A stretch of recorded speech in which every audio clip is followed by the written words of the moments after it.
आप सभी लोगों का new education hub teach by Kapil sir YouTube channel में आप सभी लोगों का स्वागत है। आज हम लोग पढ़ेंगे क्लास 12 के बायोलॉजी के जितने भी इम्पोर्टेंट बोर्ड परीक्षा में आने वाले अति लघु उत्तरी प्रश्न हैं, सभी को एक एक कर आज पहले चैप्टर जीव पौधे में लैंगिक जनन के बारे में पढ़ेंगे। उसके अंतर्गत आने वाले जितने भी अति लघु उत्तरी प्रश्न है सभी को एक एक कर हम लोग देखेंगे। देखिए इसमें क्वेश्चन नंबर 1 आ रहा है। देखिए जितने भी अति लघु उत्तरी प्रश्न है सभी एक एक अंक का है या एक एक नंबर का है। इसलिए ये कहा जा रहा है कि आपको ये जो बहुविकल्पी के साथ साथ अति लघु है उसको भी ध्यान देना है, क्योंकि ये आपको आसान सा और सटीक विश्लेषण इसका करने के लिए आता है, जिसका हमको इसका एग्जैक्ट आंसर जब तक नहीं याद रहेगा तब तक हम उसमें तुक्का नहीं लगा सकते हैं, क्योंकि अगर तुक्का लगाने से अगर क्वेश्चन गलत हो गया तो एक नंबर हमारा गलत हो जाएगा। इसलिए आप लोग हमेशा इसको कमज़ोर या आसान मत समझिए, इसको अच्छे से ध्यान देकर पढ़िए। अब क्वेश्चन नंबर 1 की ओर हम चलते हैं। तो कहा जा रहा है कि भ्रूणपोष का निर्माण कैसे होता है? कहा जा रहा है कि भ्रूणपोष का निर्माण कैसे होता है, या उसी पर क्वेश्चन बना हुआ है कि आवृतबीजियों में निषेचन के पश्चात भ्रूणपोष किससे बनता है। कहा जा रहा है कि दोनों क्वेश्चन में कि भ्रूणपोष का निर्माण से संबंधित है। तो भ्रूणपोष का निर्माण किस प्रकार से होता है, पूरी की पूरी घटना को देखेंगे। तो कहा जा रहा है इसके उत्तर कैसे लिखा जाएगा कि निषेचन के पश्चात क्या जाता है, निषेचन के पश्चात मतलब निषेचन के बाद क्या हो जाता है, निषेचन के पश्चात मतलब निषेचन के बाद द्वितीयक, देखिए द्वितीयक केंद्रक अथवा प्राथमिक भ्रूणपोष केंद्रक विकसित होकर भ्रूणपोष का निर्माण करता है। कहा जाता है कि निषेचन के पश्चात द्वितीयक केंद्रक या प्राथमिक भ्रूणपोष विकसित होकर क्या करता है, भ्रूणपोष का निर्माण करता है। ये आपका क्वेश्चन एक कंप्लीट हो गया। सिंपल से शब्दों में लिखना होगा तो कैसे लिखेंगे, निषेचन के पश्चात द्वितीयक केंद्रक या कह सकते हैं कि प्राथमिक भ्रूणपोष केंद्रक विकसित होकर प्राथमिक भ्रूणपोष के केंद्रक विकसित होकर भ्रूणपोष का निर्माण करता है, जिसे हम क्या कहते हैं, आवृतबीजियों में निषेचन के पश्चात भ्रूणपोष बनता है। अगला क्वेश्चन कह रहा है कि भ्रूण का निर्माण किससे होता है। तो अंडाणु अथवा देखिए अंडाणु अपने चारों ओर सेलुलोज की बनी एक मोटी कोशिका निषिक्तांड का निर्माण करता है। मोटी कोशिका क्या कहते हैं, निषिक्तांड का निर्माण करता है, जो विकसित होकर भ्रूण या एम्ब्रियो का निर्माण करता है। कहा जा सकता है कि जो आपका भ्रूण का निर्माण होता है, भ्रूण का निर्माण अंडाशय या भ्रूण का निर्माण किस प्रकार से होता है, आपका इधर नर युग्मक, देखिए क्या हो जाता है हमारा नर युग्मक और मादा युग्मक, क्या हो जाएगा नर युग्मक मादा युग्मक के बीच जब संलयन की क्रिया कराई जाती है, जब संलयन की क्रिया कराई जाती है तो इसके बीच में इसके युग्मक नर युग्मक और मादा युग्मक मिलकर संलयन की क्रिया करता है। इसे क्या कहता है, युग्मक जनन कराता है। तो युग्मक जनन के बाद किसका निर्माण होता है, भ्रूण का निर्माण होता है। भ्रूण कब तक होता है, गर्भ से लेकर निषेचन के पश्चात की सभी अवस्था क्या कहलाती है, हमारा भ्रूण कहलाती है। भ्रूण का निर्माण कहाँ पे होता है, हमारा टेपिटम में होता है। टेपिटम में क्या किया जाता है, वो भ्रूण का पालन पोषण कराया जाता है। कहा जाता है कि भ्रूण का पालन पोषण कहाँ पे किया जाता है, तो पादपों के या जंतुओं के पादपों के टेपिटम में हमारा क्या होता है, और वहाँ पर भ्रूण का निर्माण या भ्रूण को पोषण प्रदान किया जाता है। अगला क्वेश्चन कह रहा है कि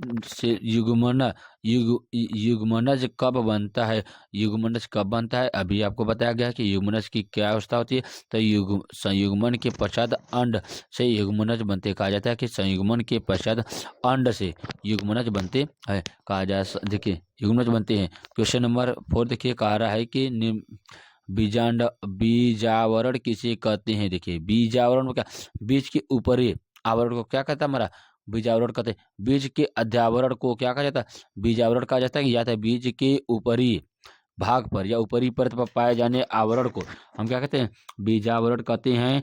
इसमें वाय आवरण बीज चोल अथवा अंत कवच कहलाते हैं। कहा जाता है कि उसके जो बीज होता है, बीज के बाहरी परत बाह्य आवरण कहलाता है, तथा इसके आंतरिक भाग को क्या कहा जाता है, अंत आवरण या अंत कवच कहलाता है।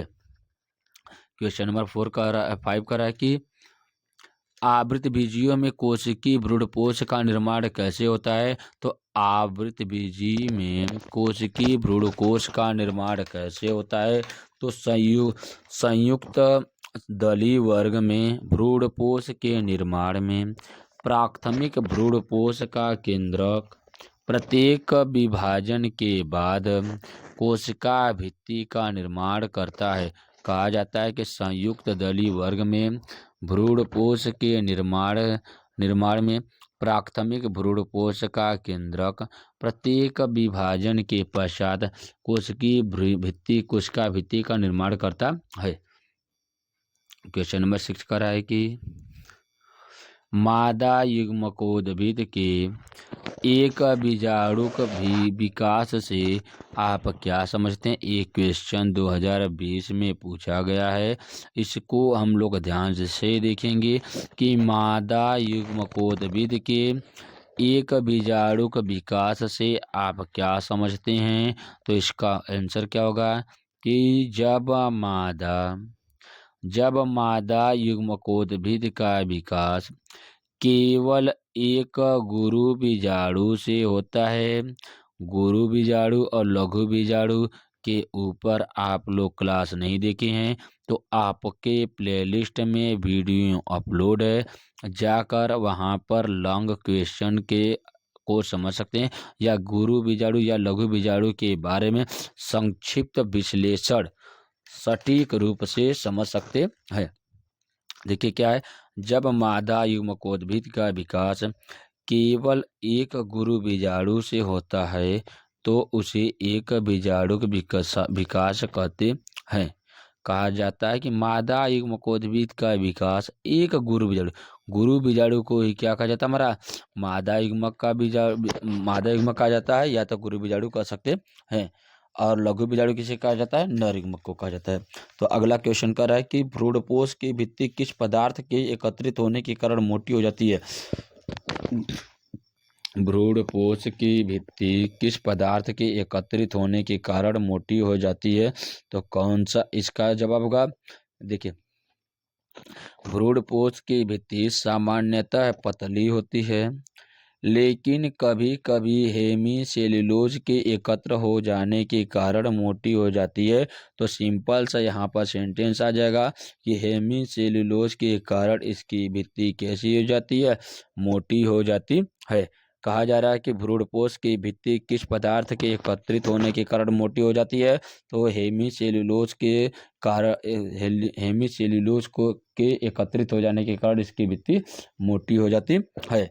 क्वेश्चन नंबर 8 है कि किस वैज्ञानिक ने भ्रूणपोष को अविभेदित ऊतक कहा है। तो ब्रिंक एवं कूपर ने भ्रूणपोष को अविभेदित ऊतक कहा है। ब्रिंक व कूपर ने भ्रूणपोष को अविभेदित ऊतक कहा है।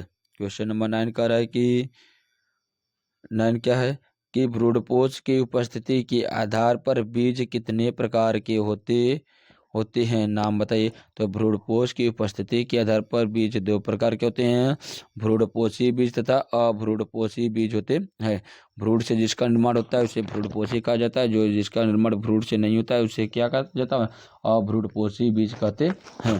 क्वेश्चन नंबर 9 है, क्वेश्चन नंबर 9 कह रहा है कि भ्रूणपोष की उपस्थिति के आधार पर बीज कितने प्रकार के होते हैं। तो कितने प्रकार के, दो प्रकार के भ्रूणपोषी तथा अभ्रूणपोषी होते हैं। क्वेश्चन नंबर 10 कि बीजावरण एवं बीज पत्रों द्वारा किए जाने वाले समान कार्य का नाम बताइए। तो बीजांडकाय परिवर्धनशील भ्रूणकोष को पोषण प्रदान करता है, जबकि बीजपत्र परिवर्धन बीज को पोषण प्रदान करता है। कहा जाता है कि बीजांडकाय परिवर्धनशील भ्रूणकोष को पोषण प्रदान करता है, जबकि बीजपत्र परिवर्धन बीज को पोषण प्रदान करता है। या कह सकते हैं कि बीजपत्र भ्रूण को पोषण प्रदान करता है। क्वेश्चन नंबर 11 का देखिए, पीली कंटेली के बीजों में किस प्रकार का प्रकीर्णन होता है। तो पीली कंटेली के बीजों में वायु द्वारा परागण की क्रियाएं होती है। क्या होता है, वायु के द्वारा परागण किसमें होते हैं, पीली कंटेली में के बीजों में वायु द्वारा परागण होता है। कहा जाता है कि क्वेश्चन नंबर 12, विस्फोट द्वारा बीजों में प्रकीर्णन के 2 उदाहरण बताइए। तो अरंडी तथा जीरेनियम तथा गुलमेहंदी के बीजों में विस्फोट द्वारा बीजों का प्रकीर्णन होता है। क्वेश्चन नंबर 30 देखिए, एक क्वेश्चन आपके लिए इम्पोर्टेंट, क्योंकि 2000 में आया हुआ क्वेश्चन है। ऐसे क्वेश्चन आपके एग्जाम के लिए इम्पोर्टेंट होते हैं। देखिए क्या है कि किन्हीं 2 आभासी फलों के नाम बताइए। तो सेब व नाशपाती आभासी फल होते हैं। ऐसे फल जिसका निर्माण अंडाशय से न होकर उसके पुष्पासन से होता है, तो उसे हम असत्य फल या आभासी फल या झूठा फल कहते हैं। क्वेश्चन नंबर 40 है कि क्वेश्चन नंबर 40 के सेब को एक आभासी फल क्यों कहते हैं, या पुष्प का कौन सा भाग फल की रचना करता है। 2020 में आए हुए क्वेश्चन है। कुछ पादपों में फल के निर्माण में पुष्प के अन्य भाग जैसे पुष्पासन, दलपुंज तथा बाह्य दलपुंज आदि भाग लेते हैं। कहा जाता है कि पादपों के ऐसे बहुत से भाग हैं जो उनके फल के निर्माण के लिए आवश्यक होते हैं या कार्य करते हैं। कैसे, कौन कौन से, पुष्पासन, दलपुंज तथा बाह्य दलपुंज, ये सभी के सभी भाग लेते हैं। ऐसे फल आभासी या कूट फल कहलाते हैं, जैसे सेब या पुष्पासन द्वारा निर्मित होता है। सत्य फल पुष्प के अंडाशय भाग से प्राप्त होता है। अब क्वेश्चन नंबर 50 कह रहा है कि निषेचन के बाद बीजांडकाय किस अंग में परिवर्तित हो जाता है। तो क्वेश्चन नंबर 50 का आंसर क्या जगह, निषेचन के बाद बीजांडकाय परिभ्रूणपोष में परिवर्तित हो जाता है। परिभ्रूणपोष में परिवर्तित हो जाता है। क्वेश्चन नंबर 16 है कि भ्रूणपोष की रचना पुष्प के किस भाग से होती है। तो भ्रूणपोष की रचना पुष्प के भ्रूणकोश के द्वितीय केंद्रक से बनती है। किस होते, द्वितीय केंद्रक से होती है। पुष्प नर युग्मक से, कहा जा रहा है कि नर युग्मक से किस पादप में भ्रूण बन जाता है। तो कहा जाता है कि नर युग्मक से किस पादप के भ्रूण बन जाता है। तो तंबाकू में नर युग्मक, देखिए तंबाकू का निकोटीना, तो टबैकम में नर युग्मक से भी भ्रूण का निर्माण होता है। कहा जाता है कि तंबाकू में नर युग्मक से भी भ्रूण का निर्माण होता है। क्वेश्चन नंबर 80 का देखिए, 80 क्या है कि असंग जनन पर संक्षिप्त टिप्पणी लिखिए। तो असंग जनन क्या कहलाता है कि कभी कभी पादप के जीवन चक्र में लैंगिक जनन की अनुपस्थिति, देखिए कभी कभी पादप के जीवन चक्र में लैंगिक जनन की अनुपस्थिति में, कहा जा रहा है क्वेश्चन को समझिए कि कभी कभी पादपों के जीवन चक्र में लैंगिक जनन की अनुपस्थिति में नए पादप का निर्माण हो जाता है। यह क्रिया असंग जनन कहलाता है।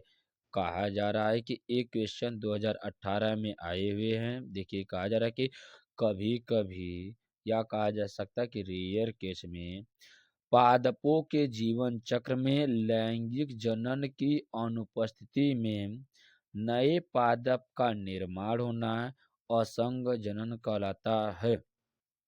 क्वेश्चन नंबर 90 कह रहा है कि अपस्थानिक भ्रूणता किसे कहती है? तो जब भ्रूण क्या क्या है? जब भ्रूण बीजांडकाय की कोशिकाओं के विभाजन से उत्पन्न होता है। जब भ्रूण बीजांडकाय की कोशिकाओं के विभाजन से उत्पन्न होता है तो इसे अपस्थानिक भ्रूणता कहते हैं। जब भ्रूण सिंपल से देखिए शब्द पढ़िए अपस्थानिक भ्रूणता में क्या? जब भ्रूण बीजांडकाय की कोशिका के विभाजन से उत्पन्न होता है तो कहा जाता है कि बीजांडकाय से उत्पन्न होने वाले कोशिकाओं के विभाजन से हमारा क्या होता है? अपस्थानिक भ्रूण का निर्माण होता है या अपस्थानिक भ्रूण कहते हैं। बीजांडकाय के कोशिकाओं के विभाजन से उत्पन्न होता है जिसे अपस्थानिक भ्रूण कहते हैं। जैसे नींबू, संतरा इत्यादि अपस्थानिक भ्रूणता के एग्जाम्पल है। क्वेश्चन नंबर 20 है। क्वेश्चन नंबर 20 कह रहा है कि निम्नलिखित में से और देखिए अनिषेक जनन से क्या तात्पर्य है? तो बिना निषेचन के मादा अंडे से भ्रूण बनाने की प्रक्रिया को अनिषेक जनन कहते हैं। नेक्स्ट क्वेश्चन क्या है कि बहुभ्रूणता पर संक्षिप्त टिप्पणी लिखिए। तो बहुभ्रूणता क्या है? एक बीज में से क्या है? एक बीज में से एक से अधिक भ्रूण उत्पन्न होना बहुभ्रूणता कहलाता है। कहा जाता है कि एक बीज में से एक से अधिक भ्रूण उत्पन्न होना बहुभ्रूणता कहलाता है। इसमें युग्मनज दो या अधिक भागों में विभाजित हो जाता है। ये हमारा क्या होता है? ये बहुभ्रूणता कहलाता है। नेक्स्ट क्वेश्चन कह रहा है कि ये भी क्वेश्चन आपके एग्जाम के लिए अति महत्वपूर्ण है। अगला क्वेश्चन क्या है कि देखिए 240 पराग कणों के निर्माण में कितनी मातृ कोशिकाओं की आवश्यकता होती है? तो कहा जाता है प्रत्येक परागकोश से 4 परागकण बनते। देखिए कहा जाता है कि प्रत्येक परागकोश से 4 परागकण बनते हैं। एक ऐसी घटना थी दो ठे इधर होती है और दो ठे उधर होती है। तो ऐसे कर कर हमारा ऊपरी भाग होता है। तो ये 4 हमारे क्या होते हैं? 4 आपके मातृ कोशिकाएं से देखिए 240 पराग कणों से कितने मातृ कोशिका का निर्माण होता है? तो कहा जाता है कि मातृ कोशिका से ही हमारे किसका निर्माण होता है? संतति कोशिका का निर्माण होता है। संतति कोशिका का निर्माण होता है। तो कहा जाता है एक संतति कोशिका में कितने युग्मक होते हैं? 4 युग्मक। एक संतति कोशिका में 4 युग्मक होते हैं। तो बताइए 240 युग्मक बराबर क्या जगह? अगर चार देखिए एक संतति बराबर 4 तो चार अगर कहा जाएगा 240 तो 240 बटा के 4 करेंगे तो कितना आ जाएगा हमारा? यहाँ पर 6 चौको 24 कितना आ जाएगा? 60 मात्र कोशिका की आवश्यकता होती है। तो आपको इसमें समझाएगा कि एक पराग देखिए क्या है? एक एक पराग कोशिका से 4 पराग कण बनते हैं जो 60 मातृ कोशिका का आवश्यकता होती है या 60 को मातृ कोशिका को निर्माण करता है। क्वेश्चन नंबर 50 देखिए नेक्स्ट देखिए 250 पराग मातृ कोशिकाओं से कितनी परागकण जैसे मातृ कोशिका से कितनी परागकण का निर्माण रहेगा? तो 1 बराबर 4 तो 250 बराबर 250 गुणे 4 बराबर 2.5 चौका 1000 कितना हो जाएगा? 2.5 चौका 1000 तो कितना हो जाएगा? 1000 आपका परागकण होंगे इससे तैयार होंगे। अब एक इसको लिखने के लिए थोड़ा सा विस्तार से लिखिएगा कि 2.5 देखिए 250 मातृ कोशिका में अर्धसूत्री विभाजन द्वारा कितना 1000 परागकण बनते हैं। अगला क्वेश्चन देखिए कहा जा रहा है कि नेक्स्ट क्वेश्चन कि लघु बीजाणुधानी की सबसे भीतरी परत क्या कहलाता है? इसका महत्व बताइए। देखिए कहा जाता है कि परागकण भित्ति रचना में टेपिटम की भूमिका की व्याख्या कीजिए। दोनों में कहा जाए टेपिटम के भाग क्या तथा इसमें लघु बीजाणु दाने की सबसे भीतरी परत। तो कोई हमारे देखिए, लघु बीजाणु दाने की सबसे भीतरी परत को क्या कहा जाता है? तो क्या टेपिटम कहा जाता है। तो इसी के बारे में दोनों इक्वेशन एक ही है। तो लघु बीजाणु दाने की सबसे भीतरी परत को क्या कहा जाता है?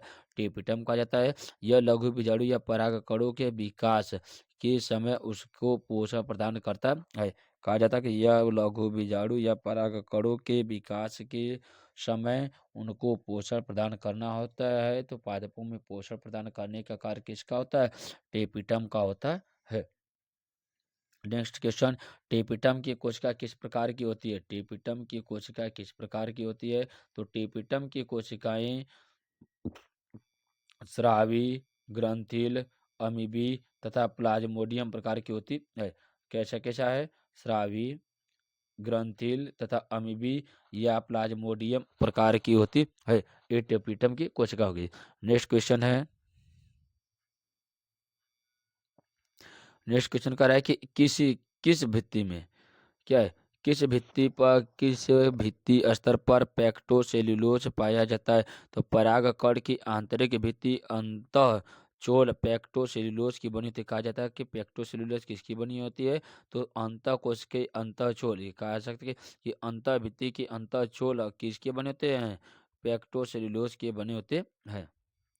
क्वेश्चन नंबर 20 है कि एरिस्टोलोटिया, देखिए क्या, एरिस्टोलोकिया एलगेट्स नामक पादप में कितने प्रकार के चतुष्क पाए जाते हैं? तो एरिस्टोलोकिया एलिगेट्स पादप में 5 प्रकार के चतुष्क पाए जाते हैं।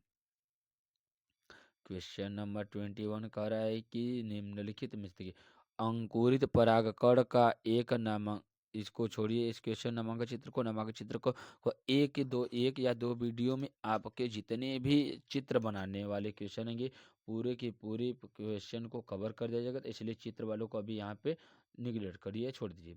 अगला क्वेश्चन कर रहा है कि मादा युग्मकोद्भिद किसे कहते हैं?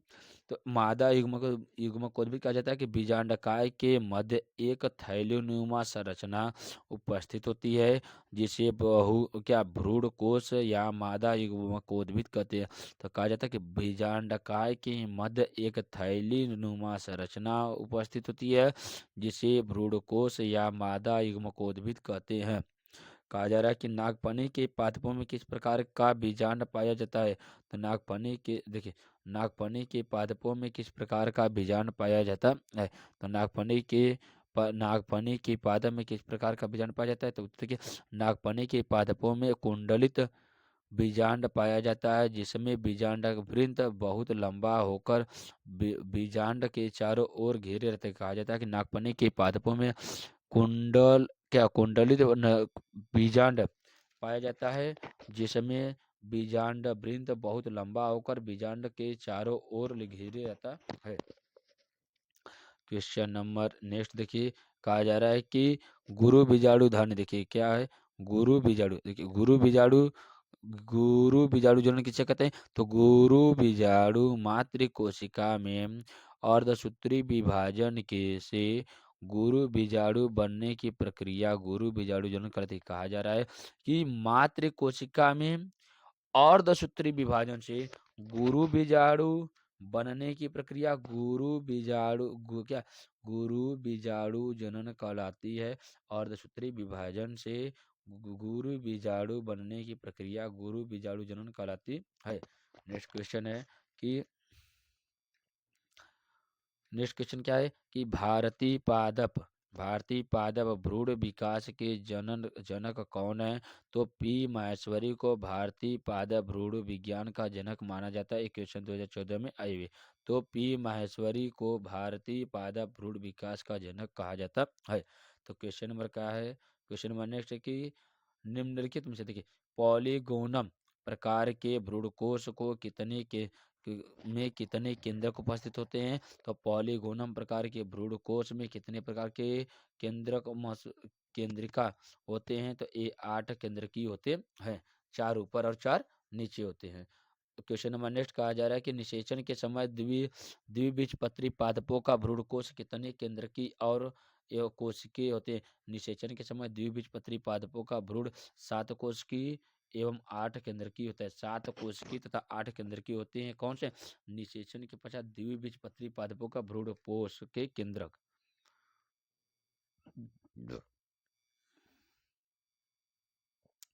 नेक्स्ट क्वेश्चन क्या है कि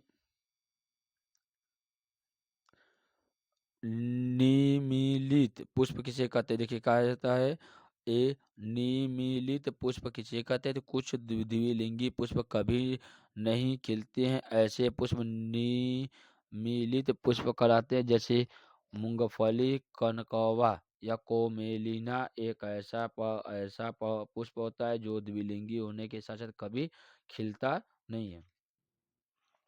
जलीय परागण करने वाले किन्हीं 2 पौधों के नाम बताइए। तो जलीय परागण करने वाले 2 पौधों के नाम सिंपल सा है कि वेलिसनेरिया एवं हाइड्रा जलीय परागण करने वाले पौधे होते हैं। परागण को परिभाषित कीजिए। तो ये बहुत ही सिंपल लैंग्वेज। देखिए परागकणों के परागकोशों से वर्तिकाग्र तक पहुंचाने की क्रिया परागण कहलाती कहा जाता है। कि यहाँ पर परागकण है, परागकणों को परागकोश तक। देखिए परागकणों में देखिए परागकण होता है, ये परागकोशों में होता है। परागकोशों से वर्तिकाग्र तक पहुंचाने की क्रिया हमारा क्या करता है, वह परागण कहलाता है। इसके अलग अलग माध्यम है। कीट द्वारा परागण, वायु द्वारा परागण, जल द्वारा परागण और जंतुओं के द्वारा परागण। इस प्रकार से परागण की निम्न विधियां भी है। अगर इसके ऊपर वीडियो नहीं देखें तो ये आपके प्लेलिस्ट में इसके ऊपर वीडियो अपलोड किया गया है, जाकर उसको देखकर अपने कॉन्सेप्ट क्लियर कर सकते हैं। नेक्स्ट क्वेश्चन है कि परागण को हो गया। स्व अयोग्यता क्या होती है। कि देखिए स्व अयोग्यता स्वनिश्चितता या अस्व अयोग्यता कहा जाता है। कि को अंतः जाति अनिषेयता भी कहते हैं। इसमें एक पादपों के पुष्प के परागकण उसी पुष्प के वर्तिकाग्र पर पहुंचते। देखिए स्वपरागण किसे कहते हैं। जब उसी पादप का हमारा क्या होता है, उसी पादप का परागकण उसी पुष्प के वर्तिकाग्र पर पहुंचाता है, तो यह क्रिया स्वपरागण कहलाती है। अब कहा जाता है कि उनका अंकुरण नहीं हो पाता है, तो परंतु उसके वर्तिकाग्र पर पहुंचाते ही अंकुरण हो जाता है। जैसे आलू, तंबाकू, मालवा इत्यादि। कहा जाता है कि उसी पुष्प का अगर परागकण है उसी पुष्प के वर्तिकाग्र पर स्थानांतरित हो जाता है, तो इस क्रिया को स्वपरागण की क्रिया कहा जाता है। ये ज्यादातर ऐसे पौधे होते हैं जो काफी कैसे होते हैं, तंबाकू, आलू या मालवा जैसे होते हैं। नेक्स्ट क्वेश्चन है कि रात्रि में खिलने वाले पुष्प प्रायः श्वेत रंग तथा सुगंध वाले होते हैं। क्यों? रात्रि में पुष्पों का श्वेत रंग तथा सुगंध कीटों एवं चमगादड़ों को आकर्षित करती है, अतः इन्हें कीट व चमगादड़ों द्वारा परागण हो जाता है। कहा जाता है कि जंतुओं द्वारा परागण में रात्रि के समय ऐसे जानवर जो रात्रि में गमन करते हैं उन्हें रात्रिचर कहा जाता है। तो रात्रिचर कीटों के दर्जे से चमगादड़ में या कुछ ऐसे कीट होते हैं जिसके द्वारा परागण की क्रिया होती है, जिसे कीट द्वारा परागण करते हैं। क्वेश्चन नंबर 32 है 33 कि भारत के किन्हीं 2 कृषि संस्थाओं के नाम बताइए। तो भारत की किन्हीं 2 कृषि संस्थाओं का नाम बताइए। भारतीय कृषि अनुसंधान संस्थान नई दिल्ली, दूसरा पंतनगर कृषि विश्वविद्यालय उत्तराखंड। कहा जाता है कि पंतनगर कृषि विश्वविद्यालय उत्तराखंड, दूसरा भारतीय कृषि अनुसंधान संस्थान नई दिल्ली में स्थित है। क्वेश्चन नंबर नेक्स्ट है क्या है कि क्वेश्चन नंबर 35 देखिए 34 देखिए।